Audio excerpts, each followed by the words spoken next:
지금 트렌드가 그 옛날에는 그 2015년부터 17년, 18년 이때는 대세 상승장이라서 개수 투자였잖아요. 약간 씨앗 투자라고 이렇게 씨앗을 뿌리듯이 이렇게 여러 개 뿌려놓으면 곱하기 그 씨앗 개수만큼 수익이 이렇게 불어나는 시장이었다고 한다면 네. 사실 2018년도쯤부터 2017년 말 이때부터 똘똘한 한 채가 막 맞습니다. 올라왔죠. 그리고 건물, 꼬마 빌딩 이런 것들이 막 올라왔었는데 지금은 그럼 트렌드가 뭐냐라고 했을 때 지금은 사실 똘똘한 한 채와 이런 약간 개수 투자가를 믹스해서 같이 가야 될 트렌드거든요. 근데 그런 트렌드를 봤을 때 내가 이제 자기 성향에 맞게 트렌드를 골라서 가야 되거든요. 트렌드를 4가지로 이제 간추려서 지금 설명을 드리는 게 첫 번째는 약간 풍선 효과, 정책을 이용한 투자.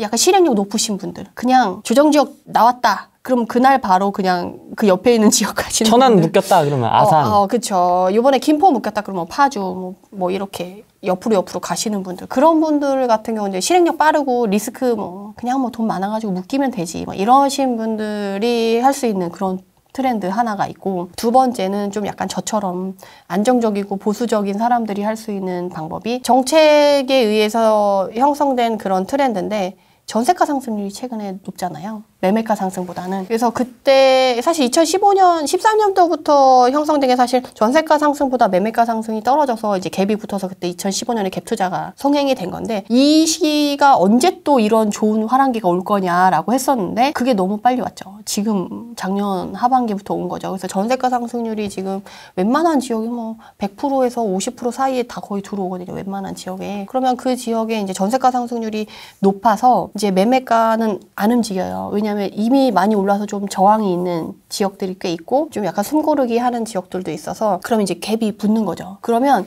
전세가는 뭐냐? 그러니까 사실 지금의 가장 아까 제가 리스크 있는 상승장이라고 설명을 드렸는데 그 리스크 있는 상승장이 뭐냐면 이제 매도를 했을 때 매도를 안 낼 수가 있는 리스크가 가장 크거든요. 지금 출구 전략이 문제가 될 수가 있는 리스크인데 출구의 가장 큰 지금의 가장 안전 수단?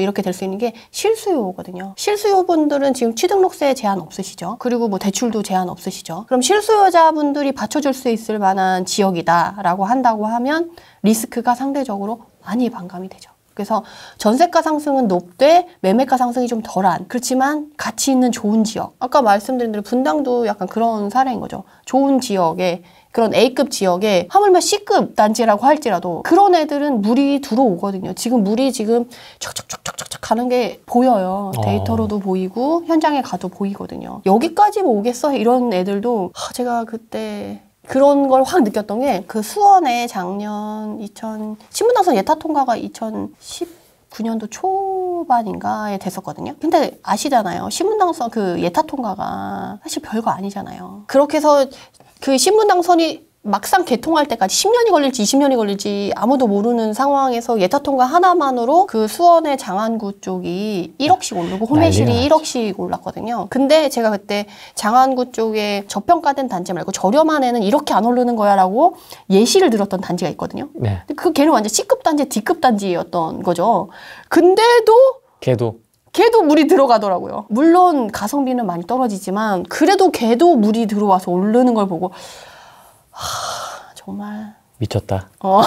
그때 진짜 이렇게는 이건 너무 아니지 않나? 너무 요새 시장이 약간 비정상적으로 가고 있다라는 느낌이 좀 많이 들긴 해요, 사실. 실수요가 탄탄하고 입지가 좋으면 약간 구도심? 준신축, 신축 약간 이런 느낌입니다. 그쵸. 거의 준신축 아니면 구축인 경우가 많죠. 근데 분당 같은 경우는 솔직히 신축을 찾아보기 어렵잖아요. 신축을 찾아보기 어렵고 대부분 거의 준신축 안에서 해결이 되는데 근데 준신축급 가면 비싸요. 분당 정도 가면. 그럼 이제 구축 같은 데 같은 경우는 그래도 걔네가 그래도 5억 전후 가격대는데 웬만한 지역의 준신축급에서 A급 좋은 가격대가 사실 분당의 구축 가격인 거잖아요. 그러면 학군이나 이런 인프라나 이런 것 때문에 거기를 가고 싶어하는 대기 수요는 항상 있어요. 그러면 그 구축이 자기는 들어가고 싶은데 못 들어가. 근데 갭이 이렇게 붙었어. 그럼 미리 하나 사놓는 거죠. 그런 다음에 본인이 이제 좀 돈을 벌어가지고 전세자들 돌리다가 이제 들어가면 되겠다라고 해도 충분히 괜찮을 만한 지역이죠. 분당 같은 경우는. 세 번째 트렌드는 그리고 공급 물량. 공급 물량이 지금 수급이 안 맞잖아요. 네. 그래서 지금 이 얘기를 같이 들어도 될지 모르겠는데 지금 1억 미만 단지 투자하시는 분들도 많으시잖아요.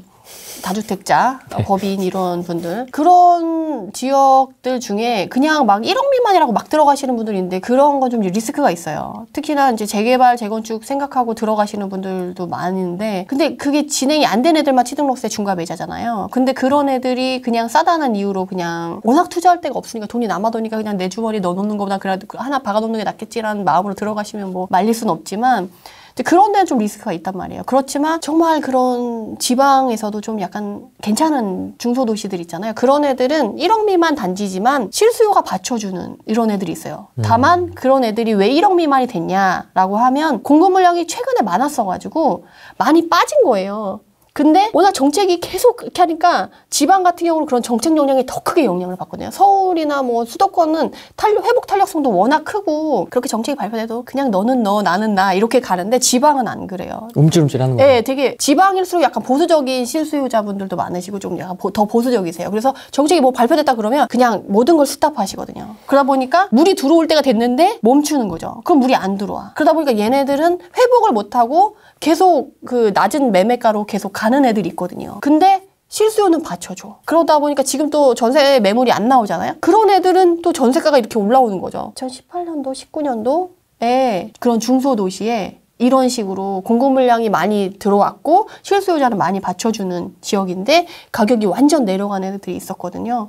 그래서 저는 전세가 올라오는 거 보고 1억 3천대에 사서 1억 4,500에 전세를 맞췄어요. 풀피로. 그러니까 그런 게 되게 안전하죠. 풀피로 샀으니까. 근데 가격이 매매가 바로 올라주는 거죠. 한 1, 2천 정도는 한두 달만 지나면 그런 애들이 이렇게 물 들어오기 시작하면 바로 회복이 돼요. 전세가가 워낙 높기 때문에. 지금 제가 매매가를 1억 3천대에 샀는데 전세가가 1억 4천대에 형성됐어요. 그러면 이제 이렇게 형성되는 걸 보고 다음 사람들은 어떤 생각을 갖냐면 1억 5천에 팔아도 되겠네, 1억 6천에 팔아도 되겠네가 되니까 네. 몇 달 만에 바로 1억 6천을 찍어주더라고요. 그러니까 그런 애들을 사면 너무 안전한 거죠. 그리고 그런 애들은 실수도 받쳐주는 지역이야. 단지야. 그리고 제가 했던 데는 그 단지만 갈 수밖에 없는 수요자들이 묶여있는 지역이었어요. 왜냐면 이 지역을 벗어나면 거주하거나 이제 집주 근접이라거나 교통편을 이용해야 돼서 여기를 절대 이 단지를 벗어날 수 없는 사람들이 있거든요.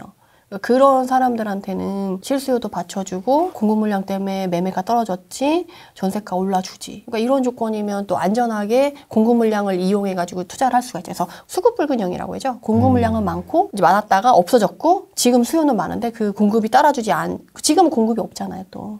그러니까 이런 지역 같은 경우는 또 안전하게 투자할 수 있는 트렌드가 하나 또 형성이 되어 있죠. 그러니까 어떻게 보면 전세가를 되게 중요시 여기시겠네요. 아, 예, 저는 실수요를 항상 실수요가 저는 방어막이라고 생각이 들어요. 그러니까 방어막이라기보다 마지노선이라고. 그러니까 그 기준이 되는 거죠, 항상. 실수요가 받쳐주지 않으면 제가 어떤 리스크를 감당해야 될지 알 수 없기 때문에 저는 항상 그 리스크 해지 부분을 위해서 그 실수요를 항상 확인을 해요. 저도 이제 처음에 이제 경매를 시작했었거든요. 그래서 제가 말씀드리는 게 경매로 자산을 벌으려고 왔다가 네 집이 경매 당할 수가 있다라고 말씀을 드려요.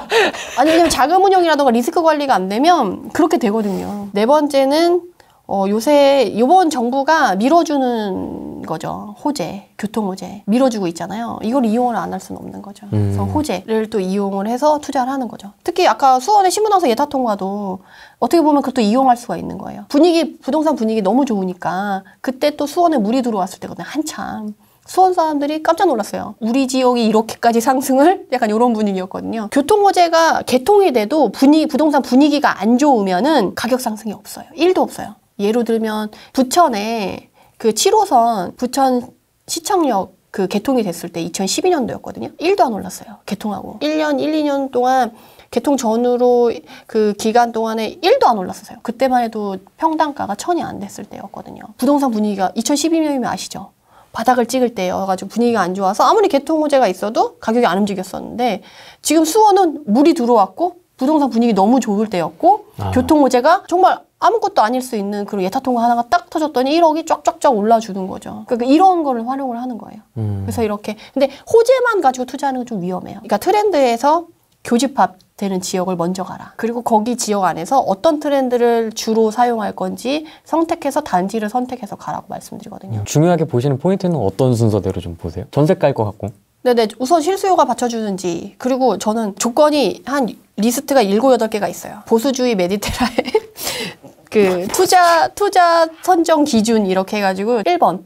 투자자가 많이 안 들어갈 것. 왜냐하면 수강생들한테 말씀드리는데 투자자가 너무 많이 들어가면 자기는 물리고 못 나올 수가 있거든요. 그래서 저는 투자자 많이 간 데는 안 간다. 근데 투자자가 많이 갔는데도 불구하고 아직 가격이 덜 오르는 애들이 있거든요. 그리고 앞으로 추가로 더 들어올 수 있는 지역이 그 한 2018년, 19년 이때가 사실 천안이 그랬거든요. 천안 일찍 들어가신 분들 16년, 17년도에 들어가셨어요. 그래서 역전세 한 2번 맞고 정신 못 차리시는 분들이 해롱해롱 거리시면서 더 이상 난 못 버티겠다 해서 던지시는 분들 있었죠. 거를 제가 받아왔거든요. 그런 식으로. 그러니까 투자자들이 많이 들어갔었지만 이제 무르익어서 이제 전세가도 맞춰주고 할 때 제가 그렇게 들어가서 이제 플러스 피를 맞추고 이런 거를 하는 거죠. 그렇게 투자자가 많이 안 들어간 지역이거나 아니면 투자자가 들어갔어도 가격이 아직 올라가지 않은데. 투자가 들어갔는지 많이 들어갔는지 안 들어갔는지는 어떻게 판단할 수 있죠? 현장 가보면 사장님들이 그래요. 버스 몇 대 지나갔다. 이렇게까지도 얘기를 해주세요. 버스 3대 지나갔다. 뭐 1대 지나갔다. 그리고 요새 뭐 가보면 대부분이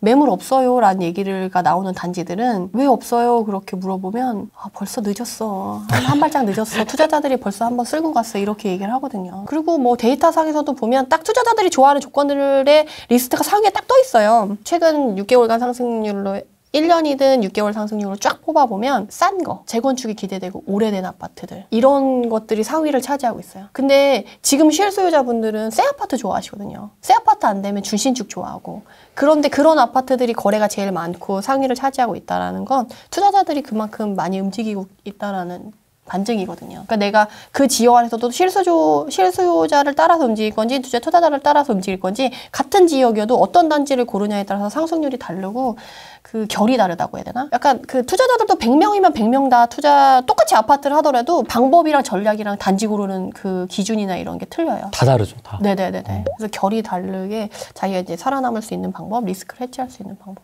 찾아야죠.